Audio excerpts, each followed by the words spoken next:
విఘ్నేశ్వరుని ఉత్సవాల సందర్భంగా 4వ రోజు మనం గజానన గణపతిని పూజిస్తాము.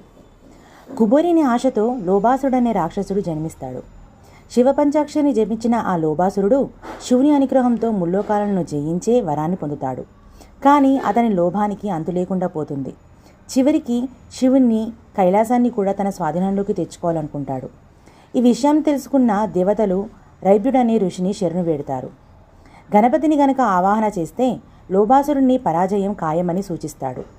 అలా సకల దేవతల ప్రార్థనను మన్నించిన గణేశుడు గజాననుడిగా అవతరించి లోబాసురుణ్ణి జయించుతాడు. గజాననుడు అంటే ఏనుగు ముఖం కలిగిన వాడని అర్థం. ఏనుగు తల బుద్ధిని సూచిస్తుంది. ఆ బుద్ధిని కనుక ఉపయోగిస్తే మనలోని లోభం దూరం అవుతుంది. లోభం అంటే అత్యాశ, పిసినారితనం దూరం అవుతుంది. ఈ విఘ్నేశ్వరునికి మనం చెరుకుని నైవేద్యంగా నివేదించాలి. ఈ గజాననుని కనుక మనం పూజిస్తే సత్సంతానం కలుగుతుంది.